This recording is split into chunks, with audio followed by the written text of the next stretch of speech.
शारदीय नवरात्रि 2023।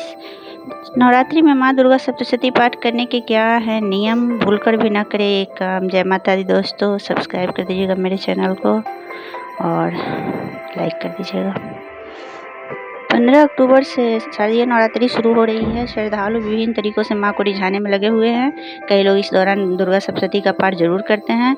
नवरात्रि के दिनों में दुर्गा सप्तशती का पाठ करने का भी विधान है। इसे बहुत ताकतवर और शुभ फल देने वाला माना जाता है। मान्यता है कि दुर्गा सप्तशती का पाठ करने से किसी भी तरह का अनिष्ट का नाश होकर परिवार में सुख समृद्धि आती है।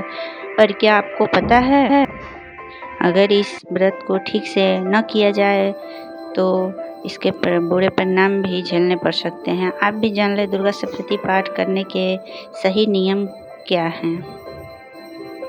विधिवत हो नियम पाठ पूजा प्रारंभ करने के पहले सीखा जरूर बांध ले। इसके बाद पूर्व दिशा में बैठकर 4 बार आचमन करके माँ के रोली, कुमकुम वाला लाल फूल और अक्षत जल आदि अर्पित करके पूजा का संकल्प ले। इसके बाद माँ दुर्गा का ध्यान करके पंचोपचार विधि से पुस्तक की पूजा करके पाठ की शुरुआत करें।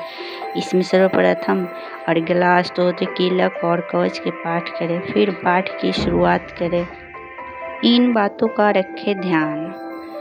राक्षस के वध के समय अधूरा ना छोड़े पाठ। इस पाठ को करते समय इससे कभी भी अधूरा नहीं छोड़ा जाता। आप जब भी पाठ करें उसका क्रम सही होना चाहिए।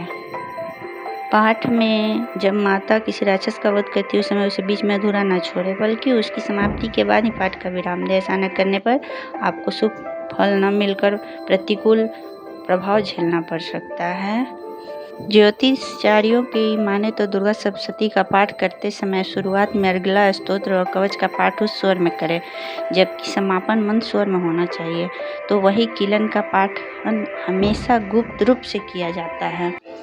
पाठ समाप्त होने पर एक कन्या का पूजा जरूर करें। इसके साथ ही जरूरतमंद को भी दक्षिणा भी दी जा सकती है। माँ दुर्गा सप्तशती पूजा शुद्धता और विशेषता का ध्यान रखा जाना चाहिए। पाठ और पूजन में हुई त्रुटियों के लिए क्षमा याचना जरूर करें। दुर्गा सप्तशती का पाठ शुरू करने से पहले पुस्तक को लाल कपड़े पर रखकर उस पर अक्षत और फूल चढ़ा पूजा करने के बाद ही किताब पढ़ना शुरू करें। हमेशा ये बात ध्यान रखें कि पुस्तक कभी हाथ में लेकर ना पढ़ें।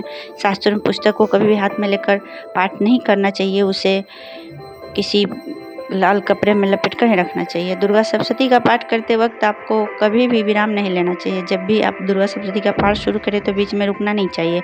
हाँ, एक अध्याय खत्म होने के बाद आप 10 से 15 सेकंड का विराम ले सकते हैं। दुर्गा सप्तशती का पाठ करते वक्त इस बात का भी ध्यान रखें कि आपके पाठ करने की गति न ही ज़्यादा तेज होनी चाहिए और न ही ज़्यादा धीरे माध्यम गति में हो। दुर्गा सप्तशती का पाठ हमेशा मध्यम का ही गति से पाठ होना चाहिए। दुर्गा सप्तशती के पाठ में एक एक शब्द का उच्चारण साफ और स्पष्ट होना चाहिए। उसमें शब्दों को उल्टा पुल्टा ना बोले, ना ही शब्दों का हेरा फेर करें। पाठ इस तरह से करें कि आपको एक एक शब्द स्पष्ट सुनाई दे।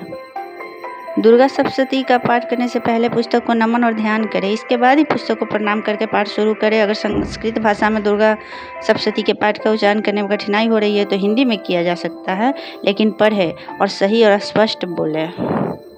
प्लीज़ आप मेरे चैनल पर नए हैं तो प्लीज़ सब्सक्राइब कर दीजिएगा। धन्यवाद।